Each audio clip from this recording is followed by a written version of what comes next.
Welcome back. You are listening to Nate the Hate on YouTube, iTunes, Spotify, and Google Podcasts. Be sure to like the video and subscribe if you haven't already. And today's episode is dedicated to Where's the Direct, whom generously donated $200 in support of the channel, and the Zelda Sensei, who donated a curious amount of $109.23 in support of the channel. And we'd like to thank the two of you for your generosity and support. And with that, I'd like to welcome in my co-host, Modern Vintage Gamer. What's going on, Nate? Great to be here. Thanks for having me on. It's always a pleasure having you on. And today's episode is brought to you by Manscaped, who is the best in men's below-the-waist grooming champions of the world. Manscaped offers precision-engineered tools for your family jewels. Manscaped just launched their fourth-generation trimmer, the Lawnmower 4.0. You heard that right, the 4.0. Join over 2 million men worldwide who trust Manscaped with this exclusive offer just for you.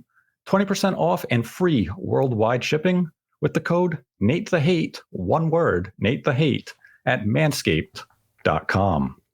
Now, MVG, it is my understanding that you have used the Lawnmower 4.0 on your Diggery-doo. I have, yes. Manscaped were gracious enough to send me a 4.0 lawnmower, and I got to say, I'm pretty impressed. You know, as someone who's a pretty hairy guy, I will say. I mean, I think it's a fair thing to say.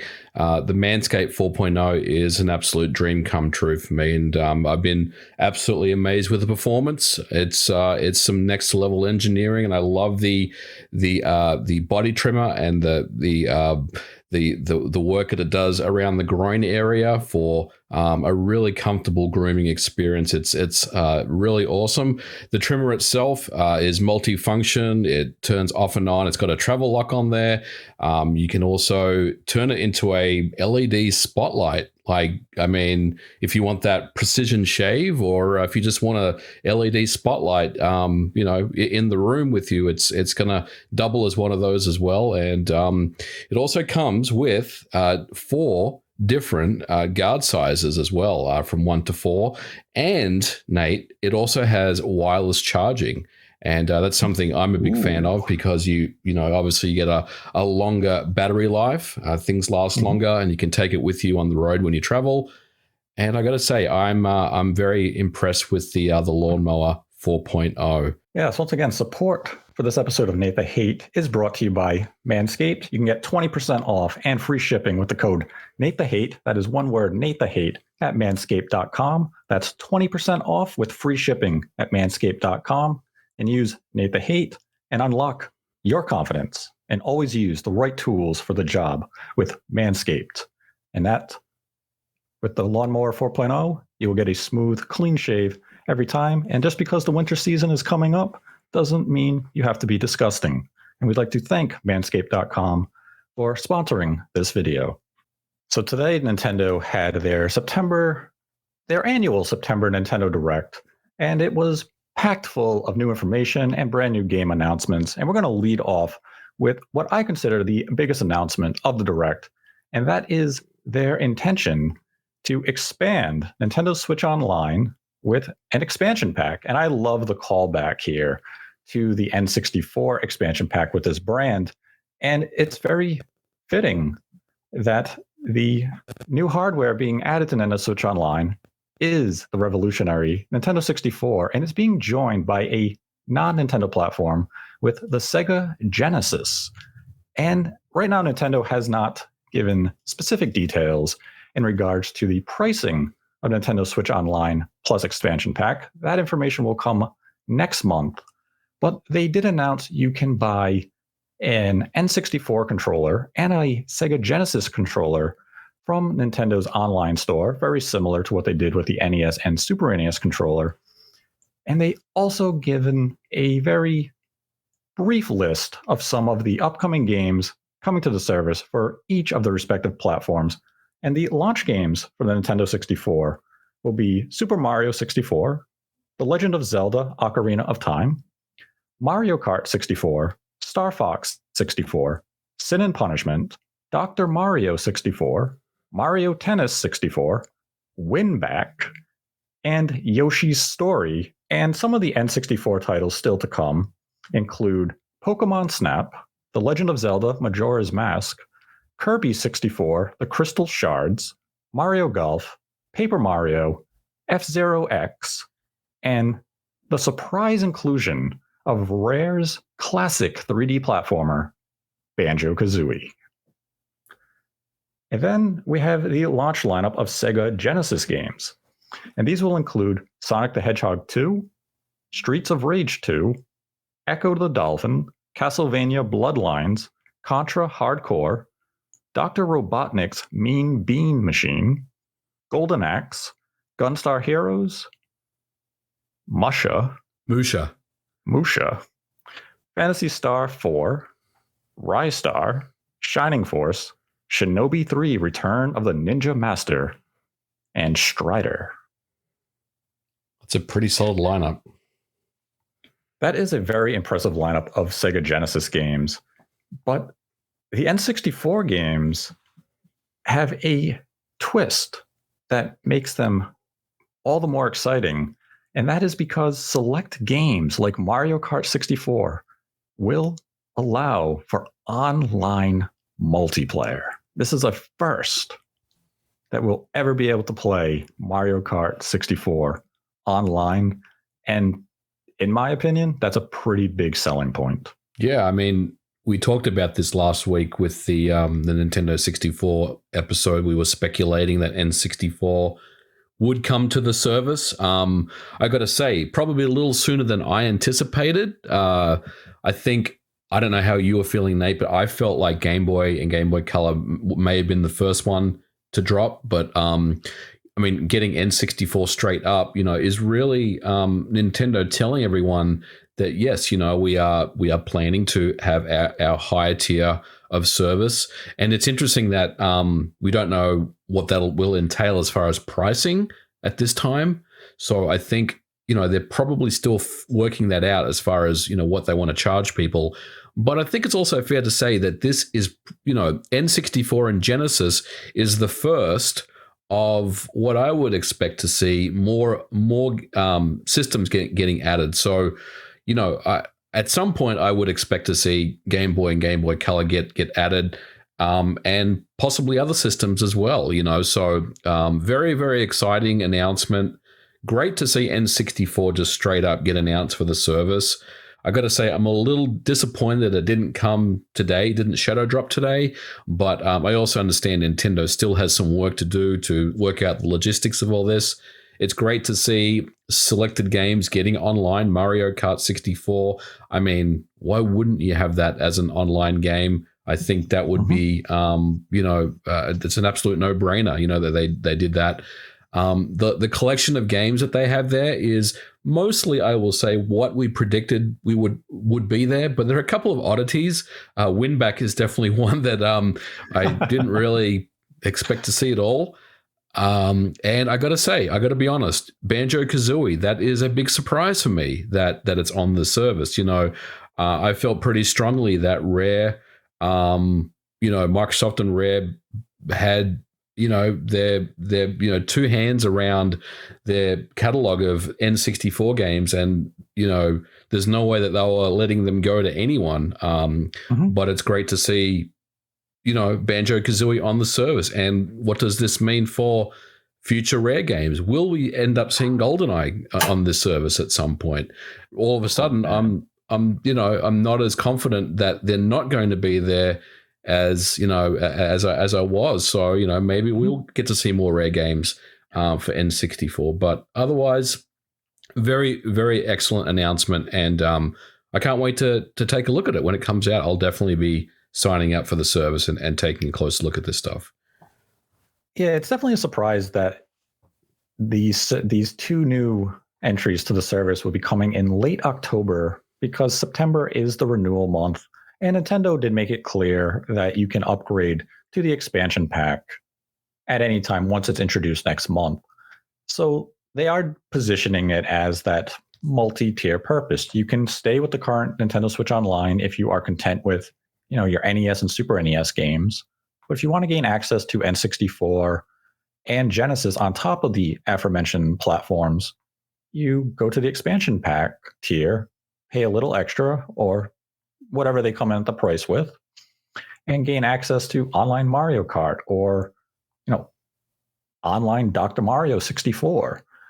And that lineup of games, I mean, these are some of the defining N64 games with Mario 64, Ocarina of Time, Mario Kart, Star Fox, and Sin and Punishment. I mean, that was a game that us Westerners didn't get access to until it was brought over to the Nintendo Wii Virtual Console. And now it's a launch game for Nintendo Switch Online. And the software of promise to come, Banjo-Kazooie is definitely one of the standouts.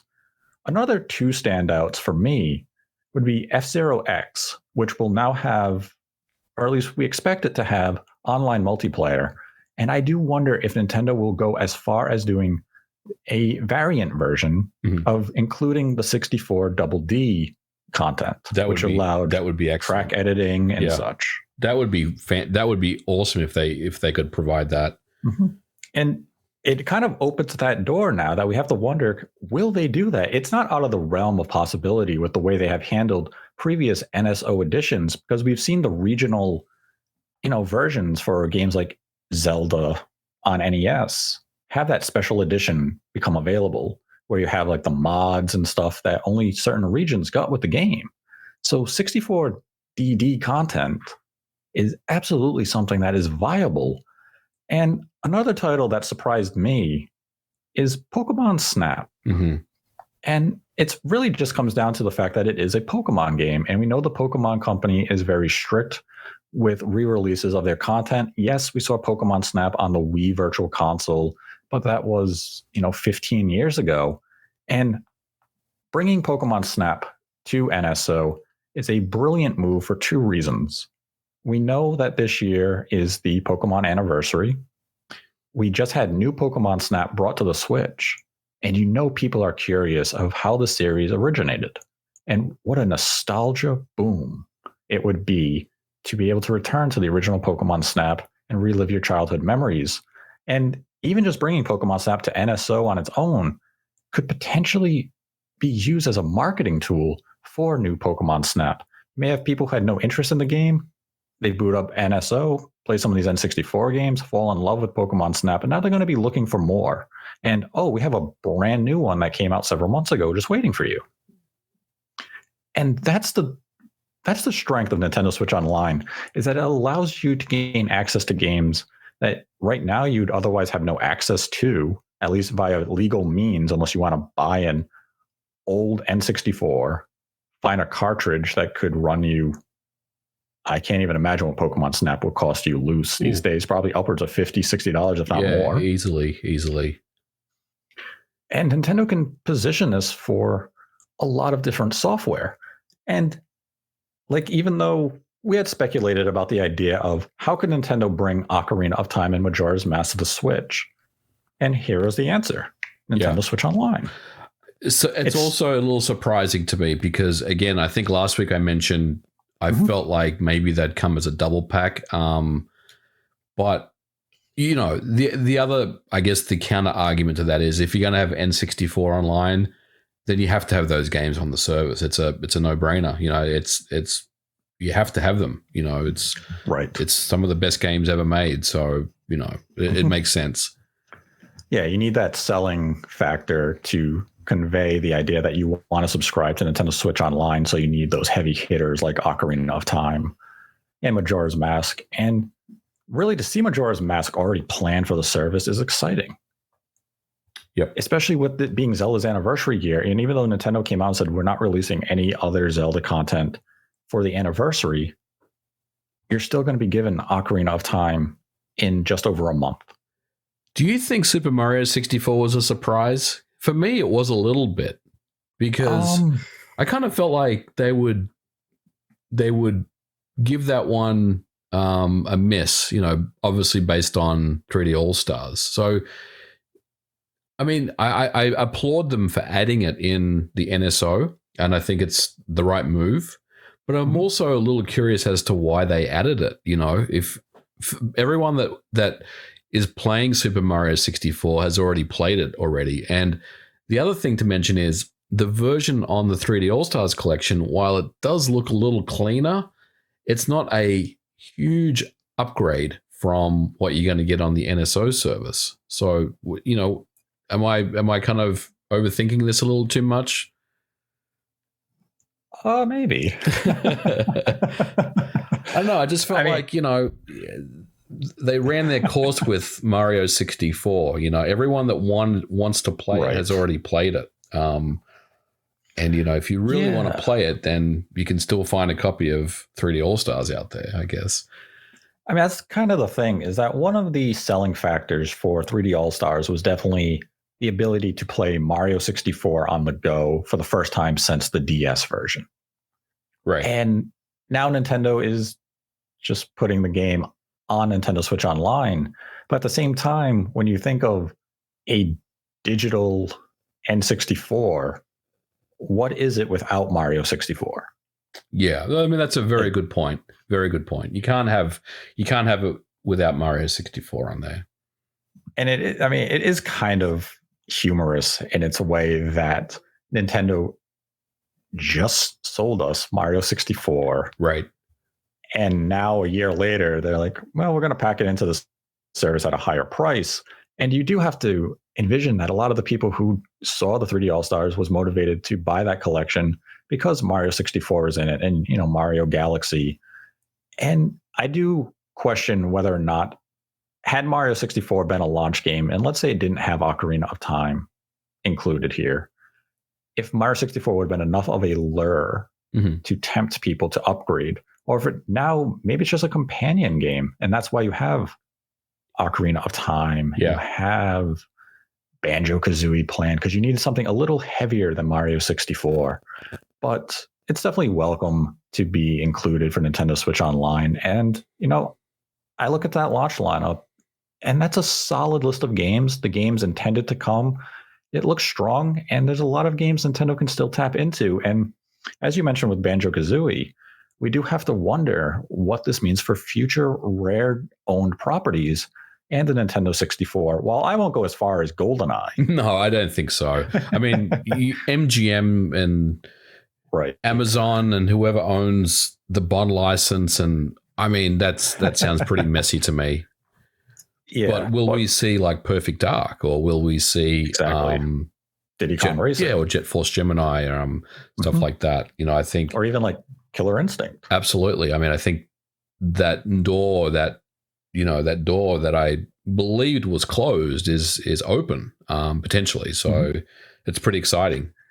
Yeah, it's definitely at least cracked open. And the fact that you're allowing Banjo-Kazooie, you have to assume Banjo-Tooie will one day come over to the service as well. And maybe this is because Banjo is in Smash Brothers, so Nintendo and Microsoft are playing nice with each other, saying, well, he's in Smash Brothers, Banjo has an amiibo, we'll grant you access to the Banjo franchise, but we're not going to give you anything beyond that. And I hope I am wrong, because an online Diddy Kong Racing would be phenomenal. Would be very, very good to see that.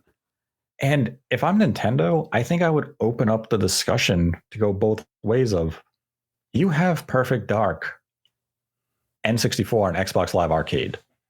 You have that version. If we could negotiate some sort of way that you allow us access to Perfect Dark for the N64, and maybe we can open up the online avenue to have some cross-play multiplayer. Yeah. I mean, it probably would be very difficult because that was essentially a remaster. It was an HD version of Perfect Dark, while NSO would be getting the N64 original. But if I'm Nintendo, I'd still be looking for these type of negotiations of saying, what can we do to make these maybe appear on both our platforms? Right. For some of these games, like even Killer Instinct, it's part of Rare Replay. So what's really preventing it from coming over to NSO? Be it, we haven't seen the Super NES Killer Instinct come over. So having Killer Instinct Gold come over with N64 is probably a long shot. I would say it is, but I think, last week when I categorically kind of believed that it wouldn't come, now I'm not so sure. There is a possibility that it may appear. Yeah, I mean, and this shows the fluidity of the industry, where from a business sense, Microsoft has every right to deny Nintendo access to the Banjo-Kazooie games. But sometimes it's just, hey, let's play nice with each other, and we'll grant you access to that. And that was a huge get. It surprised a lot of people. I saw Rare tweet a few things, kind of, poking some fun at the situation because there was a lot of doubters about it. And I'm excited now for the future of what NSO could possibly entail because we have that first entry of Rare developed games. So the fact that maybe more could come is definitely something to be excited about. And if I'm Nintendo, I would definitely be pushing negotiations with Microsoft to make more happen because you need to have that selling feature for the expansion pack of NSO and to really sell people on the idea that they're charging more money for Nintendo Switch Online, which we have been very vocal of in the past, that it doesn't offer all that much value, even at its current $20. But making N64 games available with online multiplayer is definitely a push in the right direction. We have to see what price they come at next month with the new expansion pack. Hopefully it is reasonable. As I said last week, I think the ceiling would be in the area of $40, if not less. I don't see how they could possibly justify going above that price range. So hopefully Nintendo continues to be reasonable in their online pricing structure for their service. And then we have the Direct itself. Before we go through the list of content that was on display, what were your thoughts overall at the end of the show? How did you feel about the presentation itself? A little mixed. I thought the high points of the show were good, but there was the pacing was a little all over the place, Nate. Mm-hmm. A lot of announcements kind of didn't have any dates associated with them, or they were just loose dates, I'll say. Mm-hmm. It was fine. It was definitely nowhere near Nintendo's best. But I thought the Direct was fine. I didn't really think it was terrific though. I found one aspect of the Direct to be very off-putting, and it was that Nintendo continued to pivot on certain aspects of it, like Nintendo Switch Online.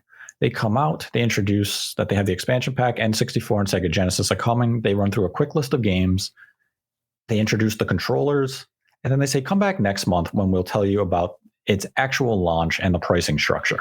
Yeah. And we'll give you more details. It's kind of like, okay, but then they repeated this with Smash Brothers, saying, come back on October 5th, and we'll tell you about the Final Fighter with a 40-minute presentation. That's a good point. And then they did it again. That is a good point. I thought the Smash Brothers thing was more because it was the last character, and maybe they felt like, Sakurai should have the last say, which mm-hmm. I'm totally on board with. But you're right. It wasn't an isolated thing. It kind of happened like 3 or 4 times.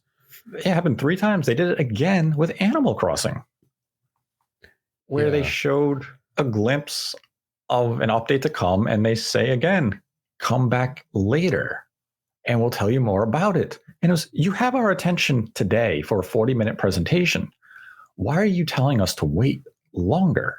And to me, that was very odd. And another odd point of the Direct was the Mario movie segment. Oh, God. It did not feel like a Direct sequence. It didn't have to be in a Direct, I feel. That could have been a Twitter video that got people interested in the film. The fact that you have Miyamoto come out, which I'm sure got a lot of people's hearts racing. Like, he's going to introduce a new Mario, a new Pikmin game. No. He's here to introduce Chris Pratt, is voicing Mario in the new Illumination film coming out next holiday. Nate, as soon as Miyamoto came out, I knew he was going to talk about the movie. I didn't think it was going to be anything else because Miyamoto doesn't make games anymore. He hasn't done it for many years. I mean, he's all about the theme parks and the movies and all that stuff now. So I knew it was going to be the movie as soon as I saw him on the screen there. You're going to anger people with that comment. Oh, I'm sorry, audience. Yeah, it was It seemed really oddly paced, almost like they were trimming the fat because they had to rush to get through it. Yeah. Like they wanted to build up to some moment, but I don't know if that moment really ever came. So those sequences just kind of stood out to me of, okay, that's weird.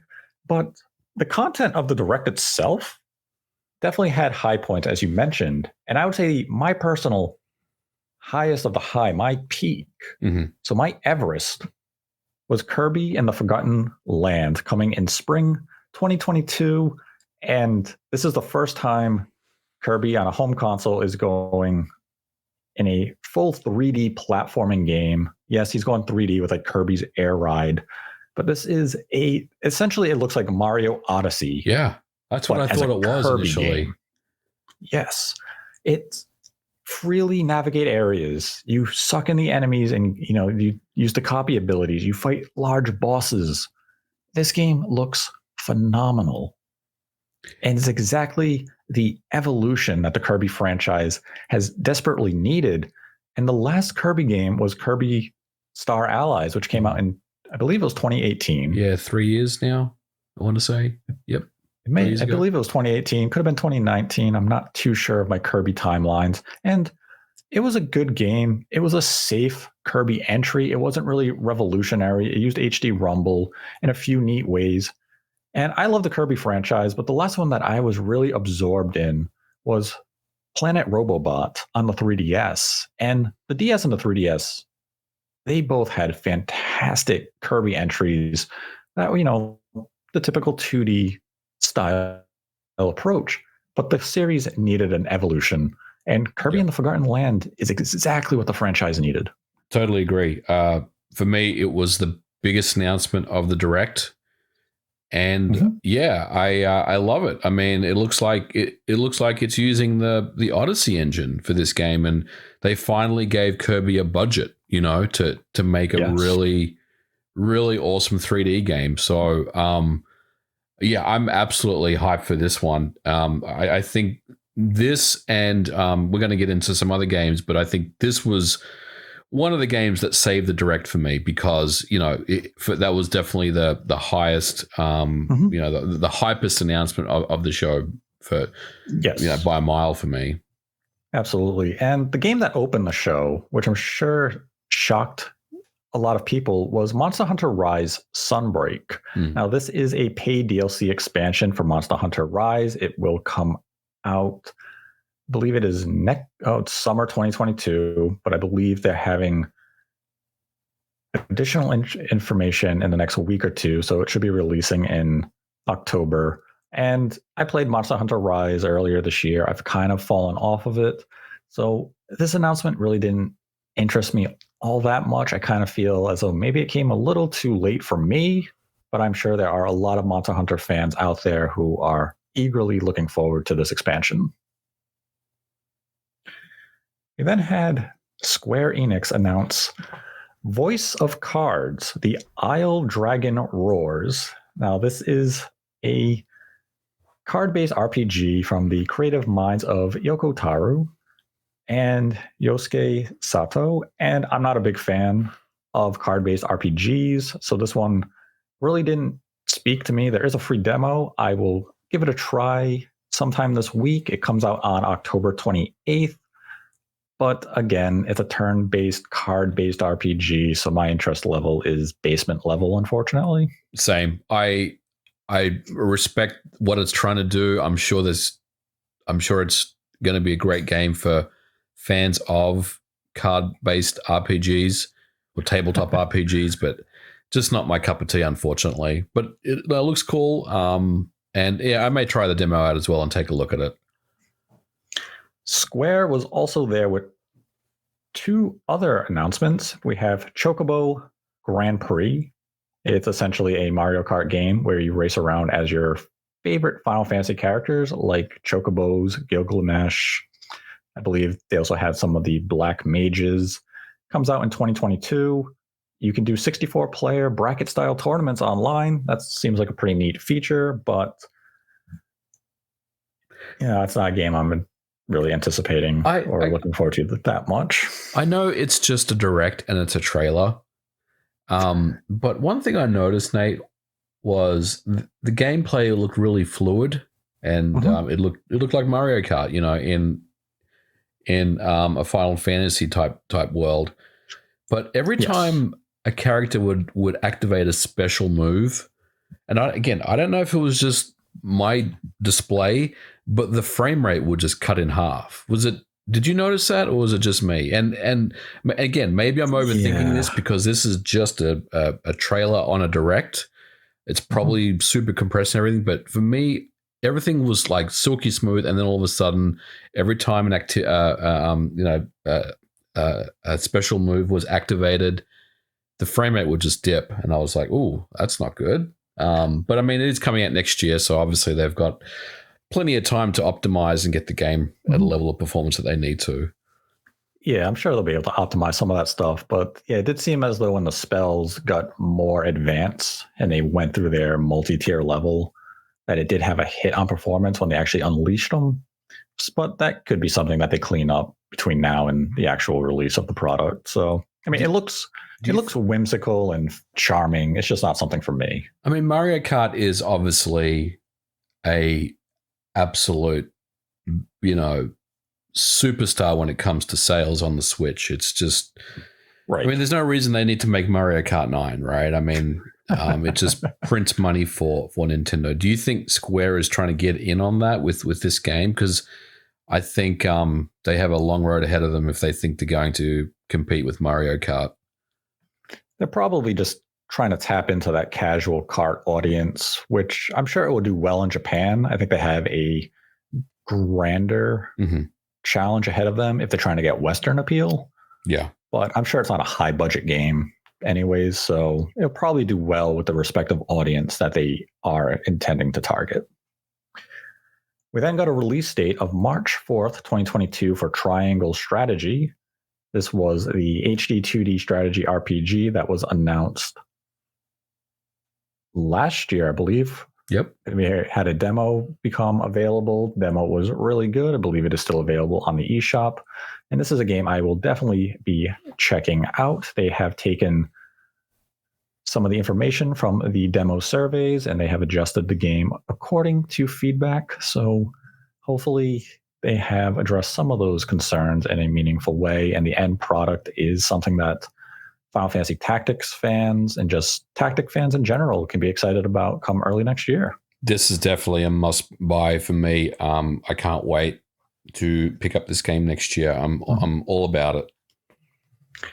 We then had ActRaiser Renaissance. Now, this is a classic Super NES game, and the original ActRaiser is a fantastic looking game, but I have to be honest, the art style that they showed with Renaissance was really off-putting, but the game did shadow drop. It is available right now.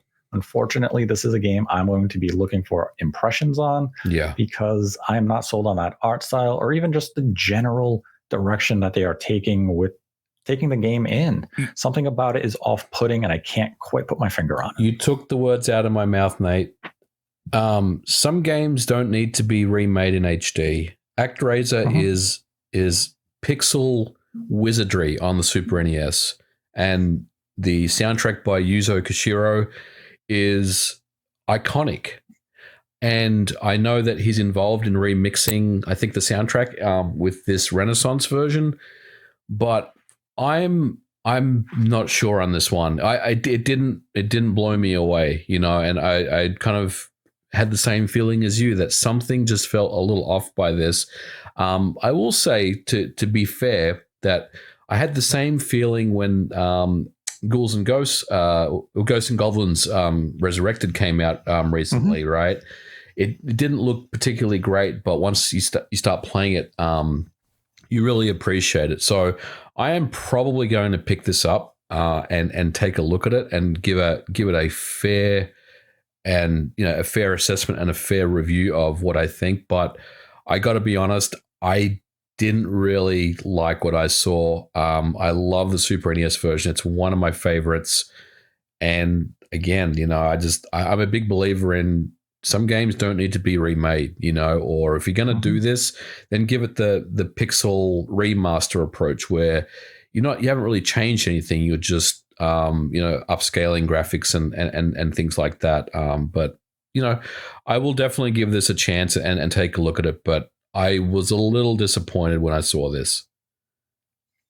Yeah, I'll wait for some of your impressions, see how you think of the game. But like right now, unfortunately, as much as I love the ActRaiser series, that trailer just didn't do enough for me to convince me to drop money on it today, especially because there was another shadow drop today, and that was Castlevania Advance. Yes. This is a fantastic trilogy of games, and it also includes Castlevania Dracula X from the Super NES, but Castlevania Circle of the Moon, Harmony of Dissonance, and Aria of Sorrow were on the Game Boy Advance, and they are three of the best Castlevania games money can buy.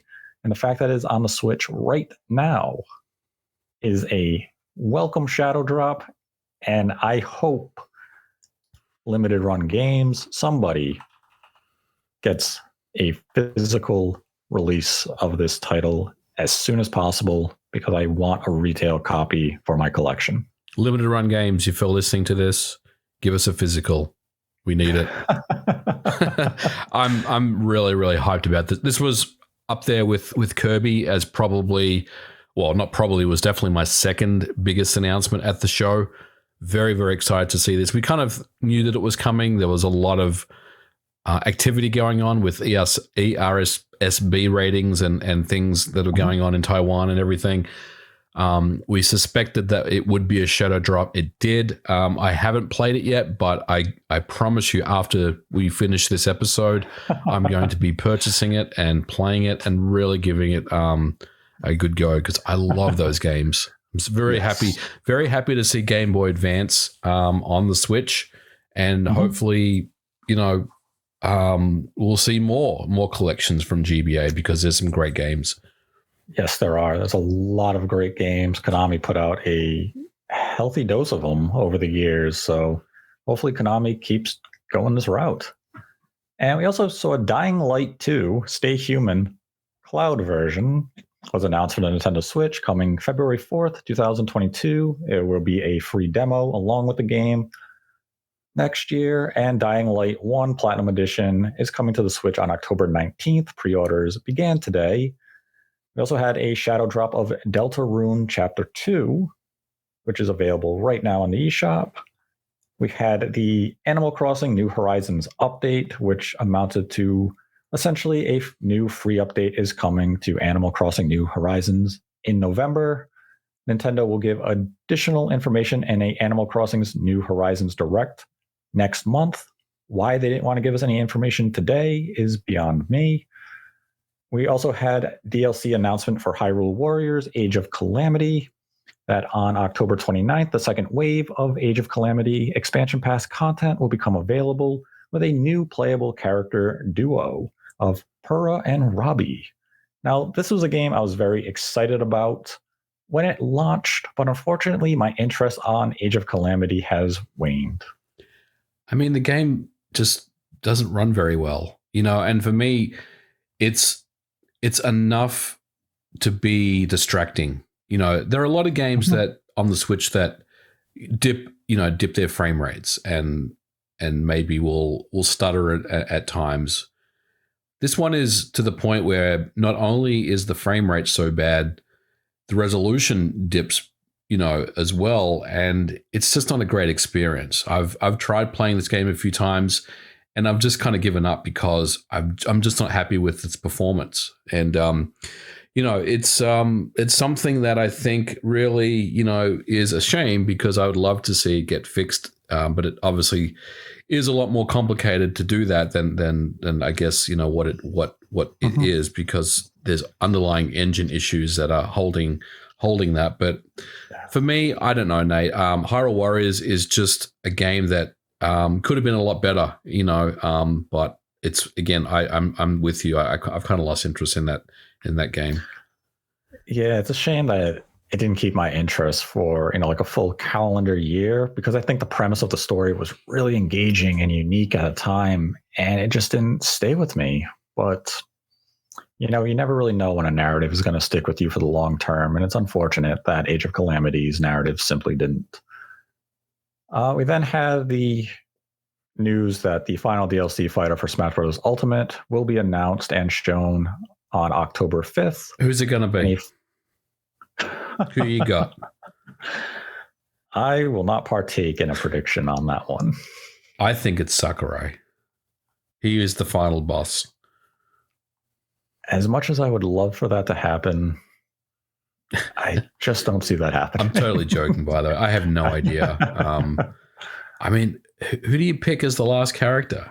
You know, there's nobody. Yeah, there's no one that ends the Fighter Pack DLC well. Because let's say they did add Sakurai, you would have people mad that they didn't add Satoru Iwata. That's a good point. What about Waluigi? Everyone would be mad about that.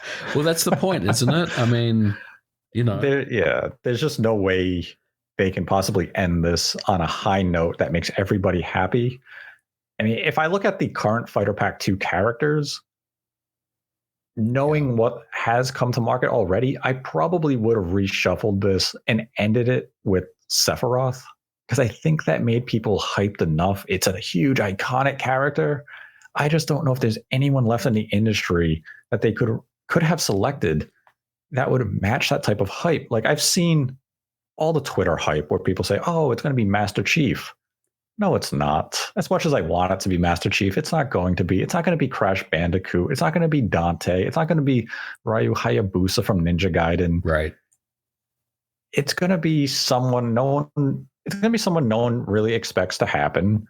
And if it's a Fire Emblem character, everyone's going to be angry. That's another Fire Emblem character. There's just no way this ends well. Yeah. Yeah, you're right. Anybody involved. You're right. Yeah. But yeah, I was very bemused that we didn't get the announcement today. But I also understand that, you know, this is the last one, and you know, it may be a longer show at the end here. But we'll see. Mm-hmm. We'll see what Sakurai has for us. We then had a quick trailer for Mario Party Superstars. We had an update on Mario Golf Super Rush with some free content that was coming today, with the inclusion of Koopa Troopa and Ninja being added as playable characters. This is a game that I enjoyed when it launched for about 2 weeks, but the bare bone content simply did not keep me invested, and I have moved on from the game. For those who continue to play Mario Golf Super Rush, hopefully this new update is something that excites you. We had a shadow drop for Disco Elysium, the final cut. Oh no, it wasn't a shadow drop, I'm sorry. It is available on October 12th, and a physical version will be available in early 2022. But pre-orders did open today on the eShop. We then had Disney Magical World 2 Enchanted Edition coming this holiday season. Shadowrun Trilogy was announced for the Switch, coming in 2022. We had a quick trailer for SMT 5, Rune Factory 5. And this was a surprising announcement, and also something that kind of made me chuckle, is that Aspyr is bringing Star Wars Knights of the Old Republic to the Nintendo Switch on November 11th. And why it made me laugh is that 2 weeks ago, Aspyr announced that they are remaking Knights of the Old Republic for PlayStation 5. Yeah. And here comes Nintendo with the old Aspyr port that came to PC, what I feel like may have been a decade ago. You know, this game is also available on Android and iOS, I believe. So I'm wondering. And I think Aspyr did that too. Yeah, I'm wondering if they're just going to take the Android version and just port it, you know, and get it out for the Switch. Look, I think it's fine. You know, Knights of the Old Republic, the original game, is iconic. It's legendary. It's old and it's dated, but there is a fantastic game underneath all of that. It is interesting, though, that, you know, it's getting that version and not the remake. But the remake is, I mean, that's probably, we're not going to see that for a while, are we? I mean, that's right. Maybe 2023, you know? So I don't know. I'm pretty good with Weird this. timing. Yeah, it is weird timing. I'm pretty okay with this announcement. There's no guarantee that the remake is going to be a good game, and you know that Knights of the Old Republic, the original, is a good game. So seeing it on the Switch, I always will welcome good old games coming to the Switch. Just having that available to you is always welcome for me. Yeah, I mean, it comes out November 11th, and it's going to be available on the eShop for $15. So very affordable. And as you mentioned, this is kind of a game that has a long legacy behind it. Its reputation is non-debatable. It is highly regarded as a fantastic entry. I believe you can play Can you play the Xbox version on the Series X? Yes, you can. You can, absolutely. Okay. You can. I'm not sure about KOTOR 2 if that's back compat, but KOTOR 1 is absolutely back compat. Okay, so that makes a little sense of why maybe it's not coming to like the Xbox platform, because the Switch is kind of the only one just sitting out there. PlayStation obviously is going to get a brand new one. Xbox has access to the original, and Switch is just kind of sitting here saying, what can I get? And here comes Aspire with hopefully not the mobile port.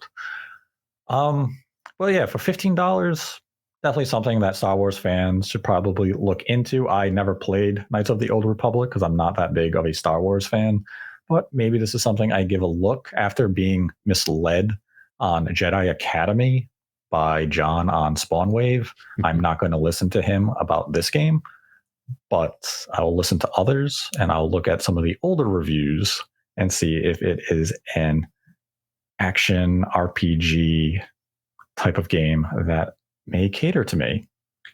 And then we had the big moment of the Direct, a very long Splatoon 3 trailer, which highlighted some of the aspects of the single player, like mammals might be returning, but we don't know exactly what that means. We saw the cat on looked like some sort of slide in a laboratory.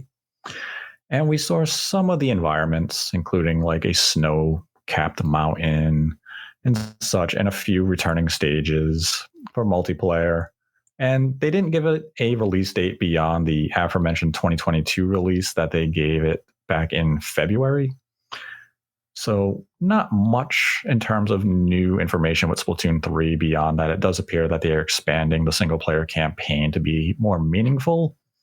And then the Direct capped off with the long-awaited trailer for Bayonetta 3. And I have to give Platinum some credit that they did a nice little fake out in the first half of the trailer where they had the dog statue from Astral Chain sitting in the middle of the street about to get smacked by the demon. That was pretty cool.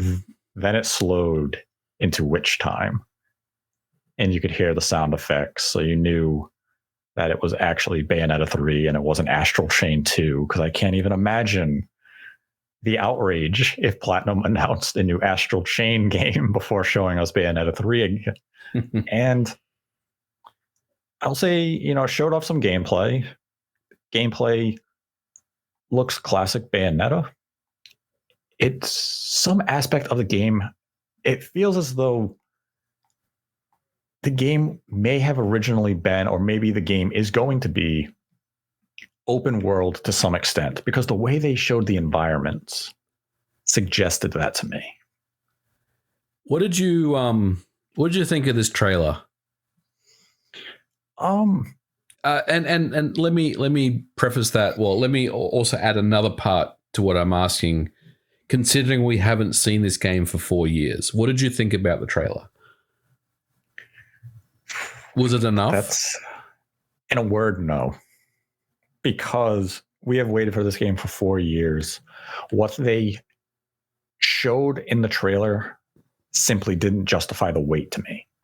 It looked like another Bayonetta, which is fine. I love the previous 2 games.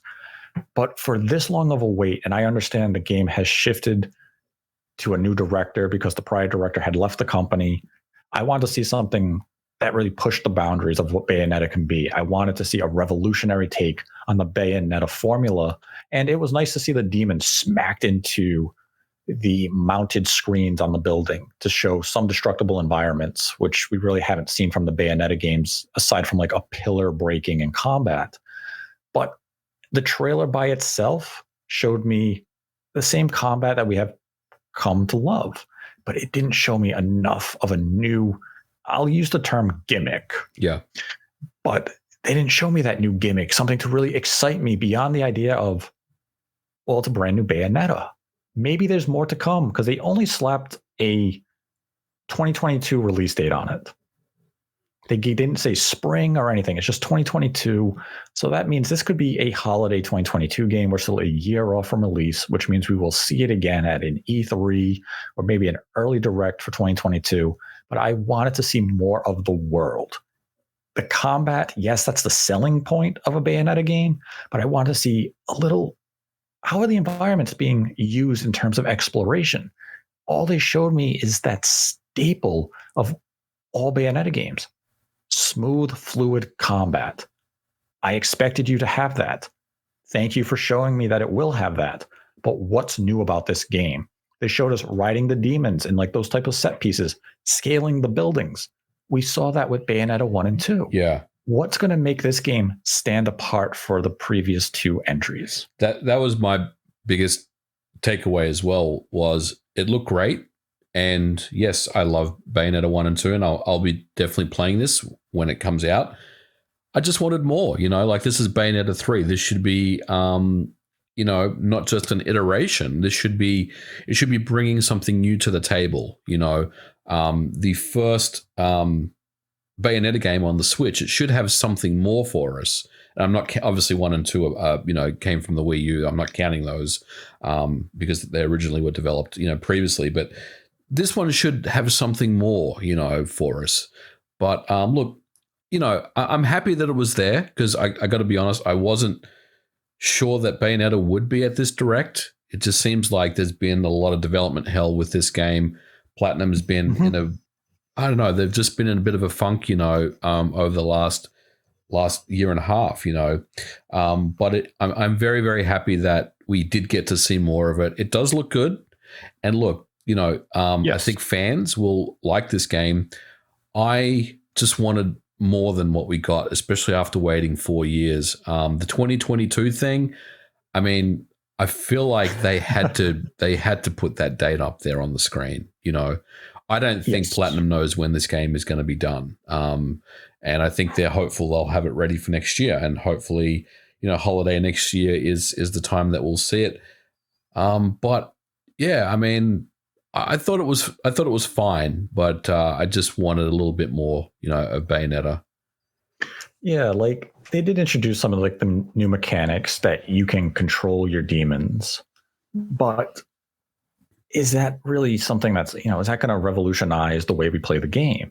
The trailer didn't really sell me on that feature just yet. I love her new look. Yeah, me too. Yeah, I liked the new look as well. And I just want to see a little more. And maybe it's just, it was a trailer. And this is kind of where, as much as I like to give Sony a hard time on the way they market their games, when you watched like the God of War Ragnarok debut trailer, you got a sense of how you're interacting with that world. Absolutely. This Bayonetta trailer was just high octane action. Yeah. But I want to know a little more about the game mechanics. I want you to show me that. I almost wish it was more of a gameplay demonstration than just with, some sort of explanation by the team saying, here we have Bayonetta controlling the demon. You do it by this way, just to give me a general overview of what I'm getting from the product. And this could be something that we get down the line. As we said, the release is just a vague 2022 window. In the moment, I'm glad we saw more of it. I like the direction that it's moving in. I like the visuals. And based on the trailer, the performance looks nice and fluid. I didn't really see any frame rate drops or any screen tearing. This is a trailer. You can kind of curate that. But due to this trailer, my expectations for Bayonetta 3 are high. Yeah. I really want a entry to this franchise that redefines what we get from this genre. And part of me feels like Nintendo basically, told Platinum. When I say told them, they were very, very adamant. Look, we need something to show at this direct, and we need you to give us a date for this game. Because it's been 4 years, and we only have 2022. That is 18 months potentially where we could be waiting. Not exactly 18 months, but you know what I'm saying. It could be over a year, right. another year and a bit before we see this game actually get released. So I'm very surprised that we didn't actually get a date, like an actual date for this game to come out. And to me, that tells me that it's like the Breath of the Wild 2 thing, where it's like, we know it's coming, but we just can't really commit to when that's going to be, So hopefully we'll get to see and hear more of Bayonetta, next year. Absolutely. And I did like the little play that they had with her appearance saying, "Oh, I'm fashionably late." Like, yes, you are fashionably late. You're about 2 years late. And, we're glad to see you, but there was one moment in the trailer, the end. Mm-hmm. It has the 2022 date come up, and it is slashed in half. You see a silhouette of appears to be a male character, turns his head to look over at the camera, and then the trailer ends. Yep. I was kind of waiting for a date. I thought it was going to change to like 2021, December 2021. Yeah, exactly. And I think they were just trolling us, right? But if you look at that character silhouette, is it the main character from Scalebound? That's what I was thinking for a second. I'm like, no. I mean, to me, I just felt like Platinum's just, messing with people at that point. It did look like the main character from Scalebound. Was it a callback? I don't know. I mean, I don't know. Think of kind of what Scalebound became.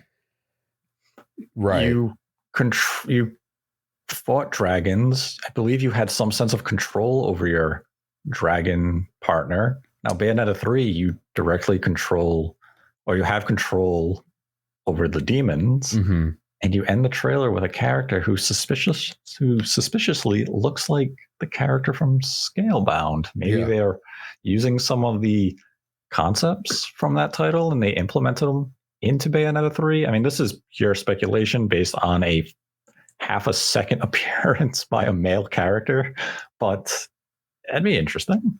I need to look at it again. Maybe just side by side the Scalebound character with this. But that's what I kind of took away from that. I was like, well, is this the Scalebound guy?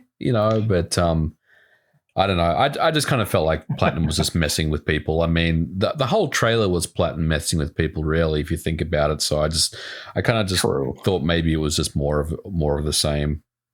That's true. I mean, they did have the Astral Chain dog, so it just feels like maybe they were just poking some fun at their own catalog of games there. But it definitely looks like their most promising release based on everything they had shown at like E3 with Babylon's Fall and those types of projects. This, especially with Nintendo's oversight, this title, it definitely looks promising.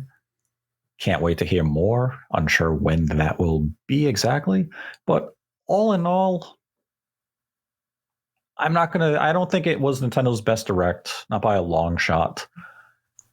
I think it delivered where it needed to. Mm-hmm. You had Bayonetta 3 as a high point, along with Kirby. At least Kirby has a date of spring 2022. We know we're going to gain access to that game in the next 6 months. It looks very promising, exciting new concept displayed there with Kirby. Can't wait to get my hands on it. We know Nintendo Switch Online is expanding with N64 and Sega Genesis at the end of October. We are left wondering what is to come with Animal Crossing. We will find out next month in the Animal Crossing Direct. We are still wondering what the final character for Smash Brothers is. We will find that out on October 5th. And so October is going to be a busy month for Nintendo based on this Direct because they omitted a lot of information from us. But all in all, an oddly paced direct, had some good information, a couple of standout announcements. So I would rate this direct a B minus. I would give it a B. I thought maybe it was a little better than a B minus, but otherwise, I agree with your points there. I thought there was enough good stuff to kind of just bump it up a little. Kirby was the highlight. Loved Castlevania. Great to see Triangle Strategy get a release date. Bayonetta 3 was fine from what we saw. The Nintendo Switch Online stuff was pretty big, and yeah, I mean, I think there was enough there, for me to say it was a solid B. Yeah, it was definitely missing like the Game Boy and Game Boy Color inclusions to Nintendo Switch Online, and those two platforms are coming. I think Nintendo just wanted to frame this particular segment in the Nintendo Direct around the idea of the expansion. I would anticipate that Game Boy and Game Boy Color are part of the current Nintendo Switch Online service, and they didn't want to conflate the two. So I wouldn't be too surprised if we hear about Game Boy and Game Boy Color potentially at the October info sharing for the expansion pack, or maybe Nintendo just tweets about them, because if they're not going to sell an additional hardware accessory like we have with the N64 controller and Sega Genesis controller, they don't really need to use a direct to highlight the inclusion of Game Boy and Game Boy Color. And as Tom Phillips of Eurogamer tweeted earlier tonight, he had also heard about Game Boy and Game Boy Color alongside N64 and Sega Genesis. So the information concerning Game Boy and Game Boy Color coming to the service remains entirely true and accurate. It's really just a matter of when, not if, but I still believe we would see Game Boy and Game Boy Color happen probably this fiscal year, if not this calendar year. Just up to when Nintendo wants to drop it. I don't think we're in for a year wait for platforms like Game Boy and Game Boy Color. I think today they just want to focus on new, more exciting additions, which were the N64 and Sega Genesis. And support for Nate the Hate is brought to you by Manscaped. Get 20% off and free shipping with the code Nate the Hate at manscaped.com. That's 20% off with free shipping at manscaped.com, and use the code Nate the Hate. That's one word, Nate the Hate. Unlock your confidence and always use the right tools for the job with Manscaped. And we can go into some of the Streamlab questions for this week, because we have several. Our first question this week comes from Mr. Stud Muffin, who donated $4.20 and writes, "All that Sony showcase was missing was Knack 3, baby." It sure was. Then had a donation of $200 from Where's the Direct? No question. And Where's the Direct is the first dedication for this episode today, and the Direct just took place. We then had a $1.69 donation from Mr. Stud Muffin, writing, "Always a good day when there's a new Nate the Hate episode. Keep it up, my dudes. It does suck when an episode is delayed, but I appreciate you putting out quality over quantity. Thank you." Thank you. Then had a $1 donation from Jackie G, who writes, how likely is it that we get a SSD in the next generation Switch? I don't think we're going to get one. Yeah, I mean, it's not impossible, but I think it is probably too expensive for Nintendo to consider one in the immediate future. If we're talking like 10 years from now, then I would say odds greatly increase. I mean, it's 2021 and Nintendo is just now using an OLED screen. So they always wait for components and such to get cheaper. And even though some phones, I believe, do have an SSD, Nintendo's always looking for a deal. And probably in Nintendo's mind, it's cheaper to allow the consumer to just get a micro SD card and to continue to use Flash and that type of memory solution. But one day, maybe we'll see Nintendo do it. Then had a $3 donation from Mundus, who writes, "Heard your recent podcast about potential N64 games on the NSO service. I have a theory about that. Maybe they have it exclusive to an upcoming Pro model or Switch 2 if they go that route. Because they have done this in the past with new 3DS. Cheers. They have done that in the past, but as we saw today, N64 is available on all current Switch platforms, or will soon be. We then had a $10 donation from Sack Shop. Right, as a supporter of independent game journalism, how are we supposed to take someone seriously if they have such bad takes on a subject that it soils everything else they do, as in giving Cyberpunk 2077 a review score of 9 out of 10 on console launch day? I can respond to that, and Nate, I'm sure you have some words as well, but we have to remember that Cyberpunk on launch day, no reviewer had access to the console versions. I believe everyone was reviewing the PC version, right? There was no, and maybe I'm not remembering this right, but I believe that everyone was given the PC code where the game was optimally, its best, and I think a lot of scores were based off the PC version. It wasn't until later when the PlayStation and the Xbox versions dropped when people realized it was a bit of a mess. Now, I'm definitely not giving CD Projekt Red a pass for this. We've talked about this on this show before.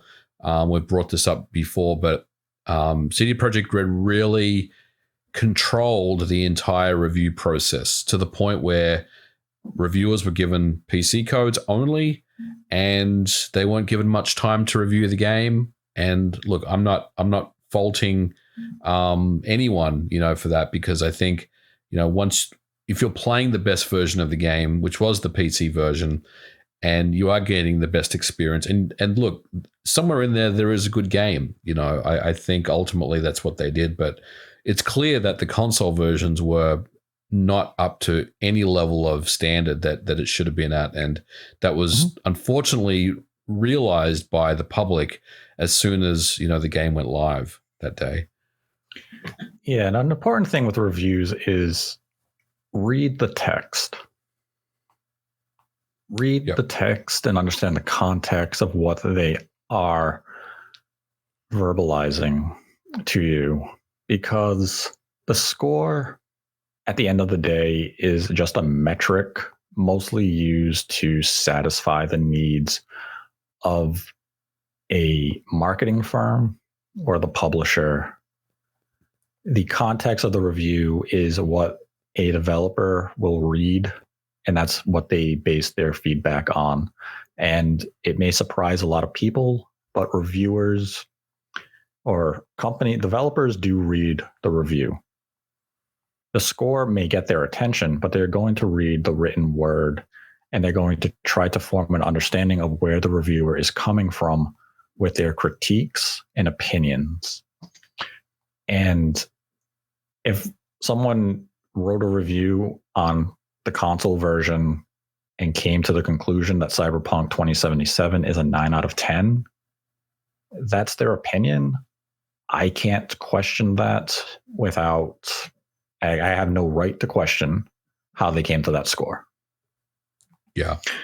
If I read the written content and said, this person is, they're critiquing the game a lot, and at the end of the day, they assigned it a 9, I may be curious as to how that score was given. And depending on the outlet, sometimes it's not the reviewer who gives the numerical value at the end.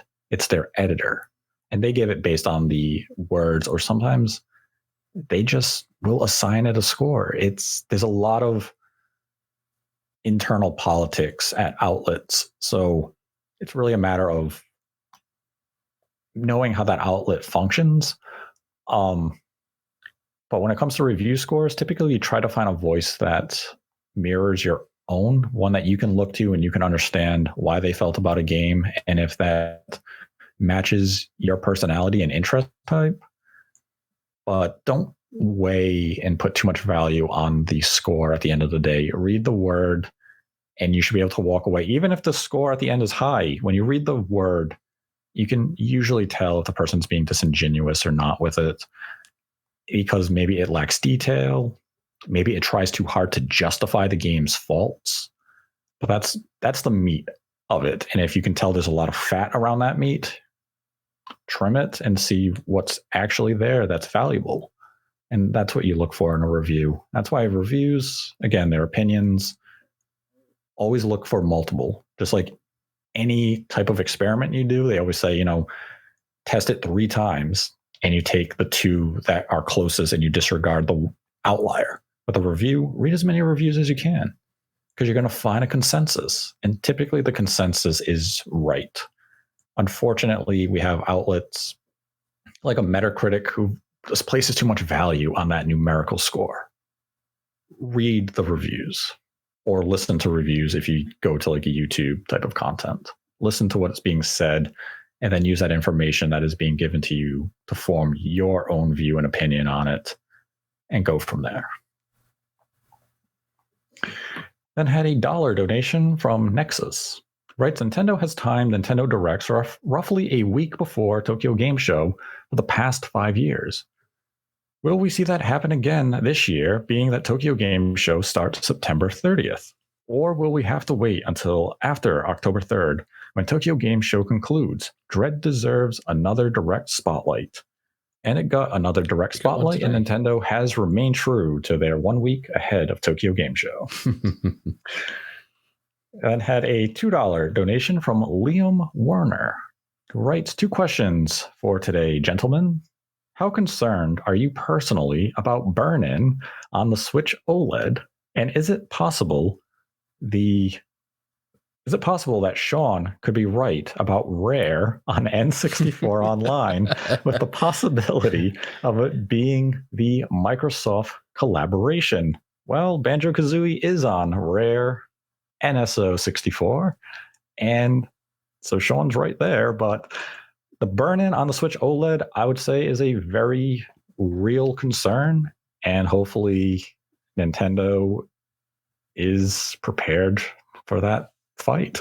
I think Nintendo is very adamant and aware of burn-in on the Switch OLED.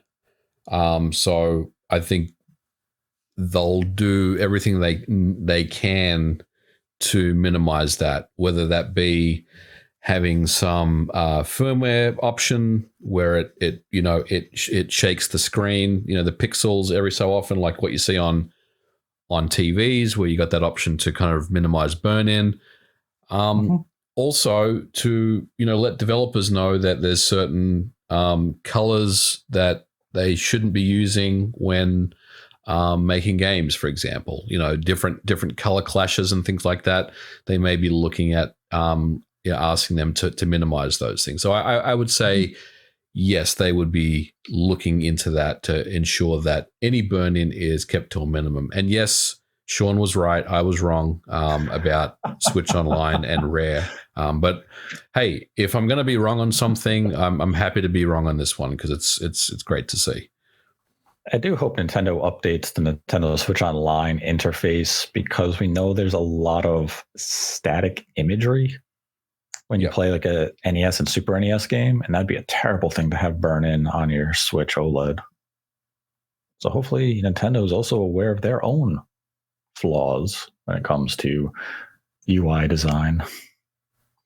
Then had a $3 donation from Evo Janis, who writes, emulation ethics. Good enough to own the game, or also need legal means to play the game? Nintendo Online lets you buy from Wii U eShop. Can I pay for games, then go emulate, even if I don't own that hardware? Does answer change if current gen console?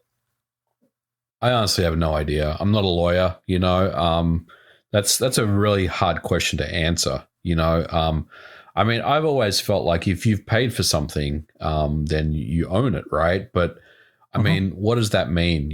If you buy a game from Virtual Console, do you truly own it?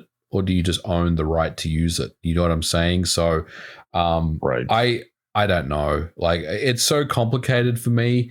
Like, the only thing I know is if I have a physical version of a game, then I can pretty much do whatever I want with it. I can rip the game, and then I can load that ROM that I ripped off that cartridge onto an emulator and play it. And that's my version. That's my copy. So for me, that's good enough. But anytime you start talking about purchasing a game from a digital storefront, do you truly own that game? I'm not sure, so I don't know the answer to that. Yeah, not really sure on that one. Like, I don't really dabble in the emulation scene, so. Ben had a $5 donation from Skittles, who writes, can you think of any other legal issues holding up Nintendo from re-releasing Diddy Kong Racing besides Banjo and Conquer being in the game? If so, would any of those other rights issues prevent Nintendo from ever doing anything with Star Fox Adventures?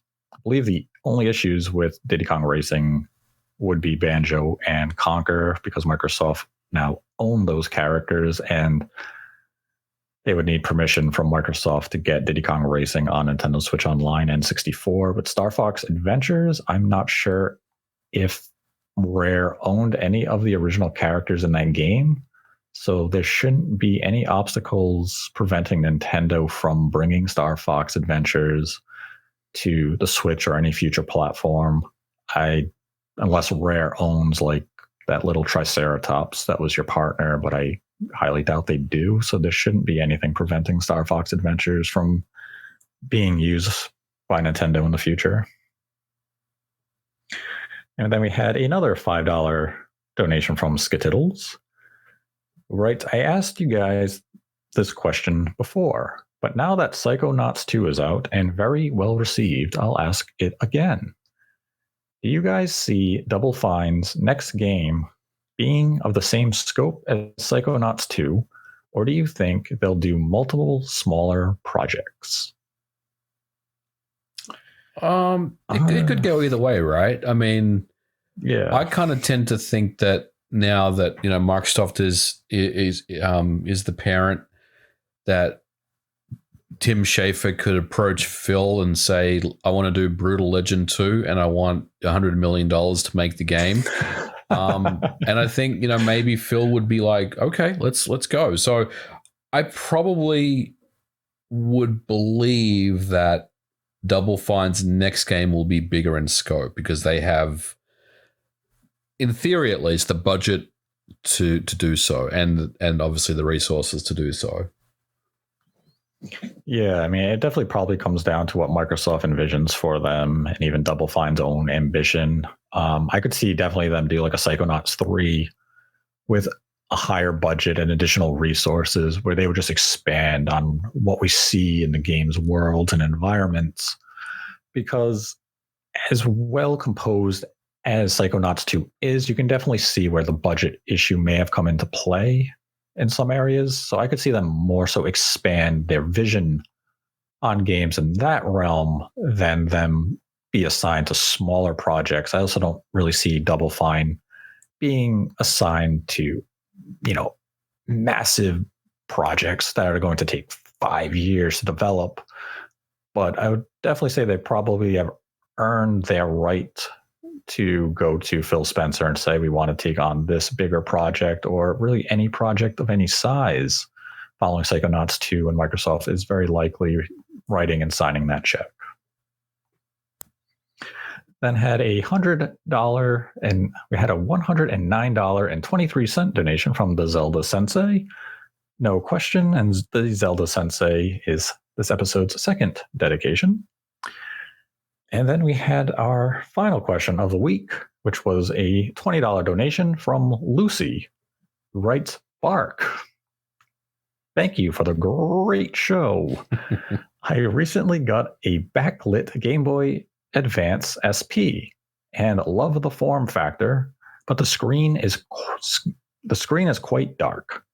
Should I sell it and get a refurbished one with modern parts? If so, what specs should I watch out for? Bark. I've got just a regular Game Boy Advance, not the SP, that has the backlit. The new IPS panel, the one that you can kind of get installed, and I'm pretty happy with that. So I think any GBA that you want to get that has the new IPS screens, they're usually pretty good. So depends on the form factor that you like. I personally, I mean, I love the SP, but I like the original Game Boy Advance as well. It's very comfortable in my hand, so that's kind of what I tend to go for. Yeah, I've seen those modded Game Boy Advances with those awesome screens, and I mean, I know they sell for in the range of like $225, $250, but they are lovely pieces of technology to the point where I've been tempted, and I always talk myself out of it, saying I don't need a Game Boy Advance. I have an SP, it works. Yeah, the screen is a little dark, but I can't invest that much money in just to have a nice, shiny, awesome looking Game Boy Advance.